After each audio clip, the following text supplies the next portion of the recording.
Welcome friends, আমি সুজয় দেব বলছি। 2026-এর পশ্চিমবঙ্গের বিধানসভা নির্বাচন এক অশনি সংকেত নিয়ে এসেছে। এই নির্বাচনে শুভেন্দু না মমতা মুখ্যমন্ত্রী হবে, এই প্রশ্নটা আমার কাছে বিবেচ্য নয়।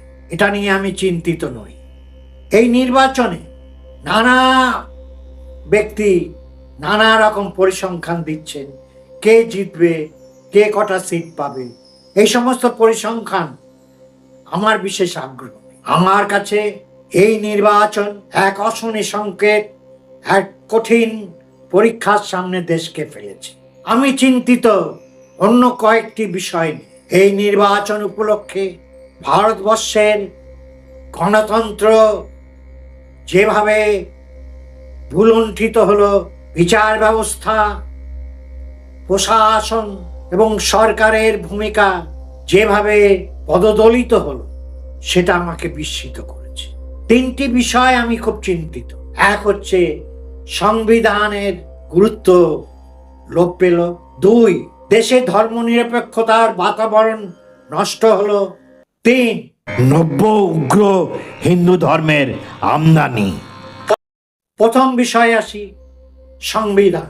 সংবিধানের তিনটে স্তম্ভ: লেজিসলেটিভ, জুডিশিয়ারি অ্যান্ড অ্যাডমিনিস্ট্রেশন। সবাই স্বাধীনভাবে কাজ করে, কিন্তু বাস্তবে সকলের উপরে কিন্তু লেজিসলেটিভ। তার কারণ একজন বিধায়ককে দেখে একজন আইএস অফিসার উঠে দাঁড়ায়, কিন্তু একজন আইএস অফিসারকে দেখে বিধায়ক উঠে দাঁড়ায় না। যতই বলা হোক তিনটি সমান মর্যাদা সম্পন্ন, কিন্তু বাস্তবে লেজিসলেটিভ অর্থাৎ জনপ্রতিনিধিদের শক্তি গণতন্ত্রের সবচেয়ে বেশি। সেটাই হওয়া উচিত, কেননা তারা জনগণ দ্বারা নির্বাচিত। সংবিধানে যে কথা বলা হয়েছে, কনস্টিটিউশন ফর দ্য পিউপিল, এই পিউপিল হচ্ছি আমরা, আম জনতা। আমাদের দ্বারা যিনি নির্বাচিত তিনিই সর্বশক্তিমান। গণতন্ত্রে এটাই হওয়া উচিত। কিন্তু যেভাবে আমলাতন্ত্র মাথাচাড়া দিয়ে উঠছে এই নির্বাচন উপলক্ষে, সেটা একটা অস্থির সময়ের রেখাচিত্র এঁকে দিচ্ছে, একটা দুঃসময়ের স্বপ্ন দেখাচ্ছে। যে নির্বাচিত সরকারকে অবহেলা করা, তাদের গুরুত্বহীন করে দেওয়া, এটা গণতন্ত্রের পক্ষে আদর্শ না। দুই, বিচার ব্যবস্থা। বিচার ব্যবস্থায় দেখলাম যেভাবে এই নির্বাচন উপলক্ষে নানা কর্মকাণ্ড ঘটছে, সেখানে বিচার ব্যবস্থা প্রায় নির্বিকার, প্রায় অন্ধ। সংবিধান রক্ষা করা এবং জনগণের সাংবিধানিক অধিকার রক্ষা করায় তারা যেন উদাস। এই যে ভোটার লিস্ট সংশোধন, সর্বশক্তিমান হচ্ছে জনগণ। এই জনগণ একটি সরকার তৈরি করে, সরকার ছুঁড়ে ফেলে দেয়। এই জনগণকে কেন রাস্তায় লাইনে দাঁড়াতে হবে? কেন সরকারি কর্মচারী এবং জনপ্রতিনিধিরা প্রয়োজন হলে বাড়িতে বাড়িতে এসে জনগণনার মতো এই ভোটার সংশোধনের কাজ করবে না? জনগণকে কেন লাইনে যে দাঁড়াতে হবে? তোমরা ভুলভাল করবে, উল্টো পাল্টা নাম, উল্টো পাল্টা বানান, উল্টো পাল্টা বয়স লিখে রাখবে, তারপর বলবে লজিক্যাল মিসম্যাচ, আর আমাকে যে লাইনে দাঁড়াতে হবে 75 বৎসরে। এটা কি ফাজলেমি? এটা কি গণতন্ত্র? এটা তো আমলাতন্ত্র। এতটা বাড়তে দেওয়া উচিত নয়। অনেকে বলবেন নির্বাচন কমিশন তো সাংবিধানিক বডি। আরে সাংবিধানিক বডি বুঝলাম, যে ব্যক্তি তার উপর বসে আছেন তিনি তো একজন সাধারণ আমলা, তিনি তো ভগবান না, তিনি তো কনস্টিটিউশনের একটা পৃষ্ঠা না। তিনি হাজারো ভুল করছেন, বিচার ব্যবস্থা নীরব।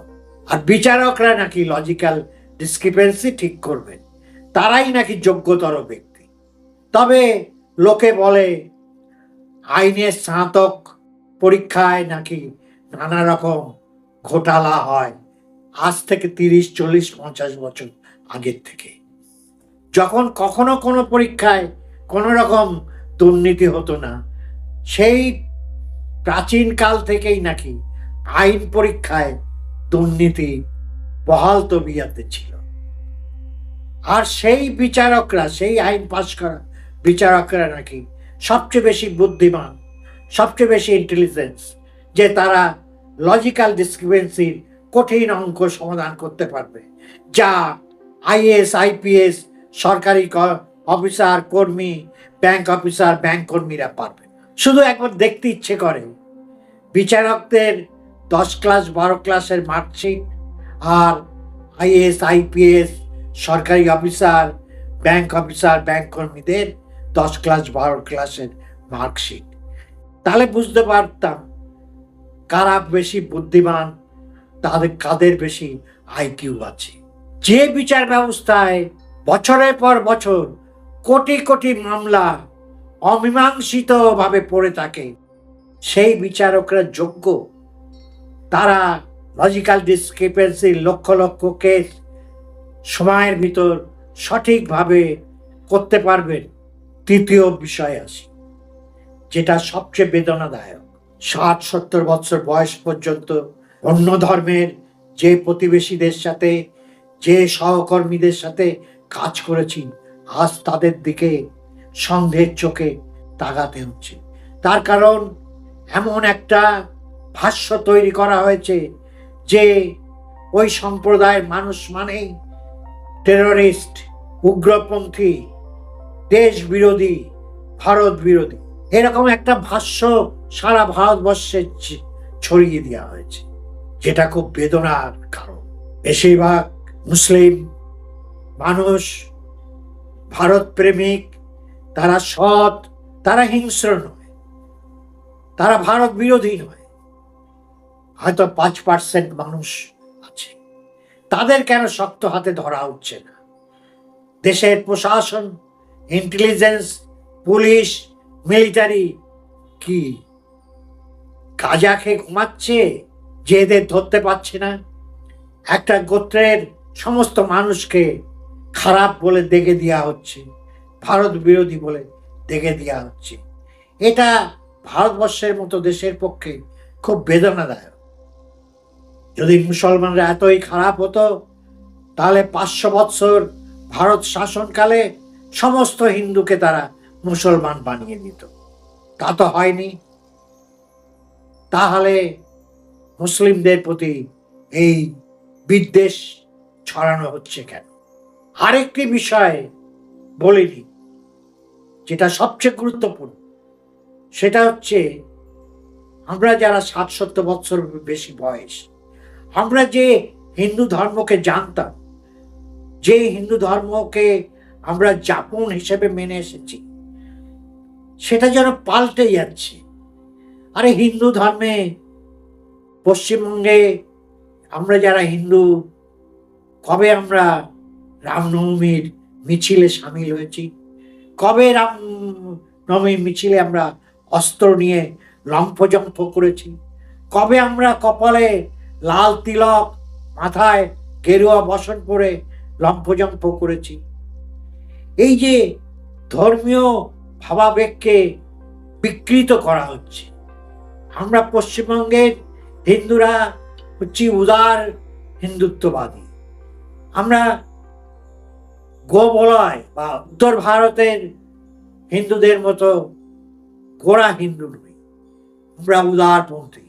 আমরা মন্দিরে গেলেও হিন্দু, পুজো না করলেও হিন্দু, যিনি পুজো করেন তিনিও হিন্দু, যিনি বৈষ্ণবধারী তিনিও হিন্দু, যিনি শাক্ত তিনিও হিন্দু। এই যে হিন্দুর উদারতা, সেটা কিন্তু আজকে বিপন্ন হতে চলেছে। আমি তো কোনোদিন মন্দিরে যাই না, পুজো দিই না, তবু আমি হিন্দু, হিন্দু বলে আমি গর্ববোধ করি। কিন্তু আজকে যেন আমাকে বলা হচ্ছে, তোমার কপালে লাল তিলক নেই কেন?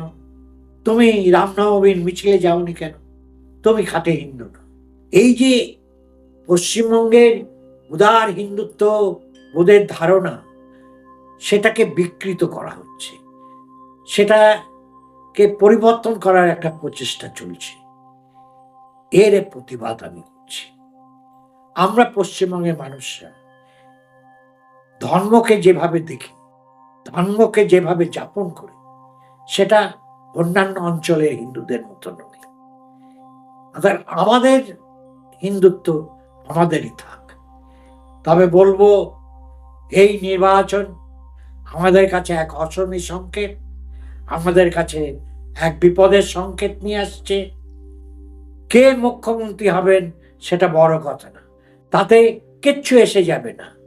অন্যান্য রাজ্যে এখানে বিজেপি সরকার আছে, সেখানে এমন কিছু উন্নতি হয়নি সামাজিক বা অর্থনৈতিকভাবে যে বলার মতো যে দেখো পশ্চিমবঙ্গ এখানে, উত্তরপ্রদেশ, রাজস্থান, মধ্যপ্রদেশ এখানে এরকম বিশাল তফাৎ কিন্তু কিছু নেই। যাক, আজকে এই পর্যন্ত। আবার আসবো নতুন একটা ভিডিও নিয়ে। ততদিন আপনারা সকলে সুস্থ থাকুন, ভালো থাকুন, আনন্দে থাকুন। আনন্দই হচ্ছে ঈশ্বর, আনন্দই হচ্ছে আল্লাহ।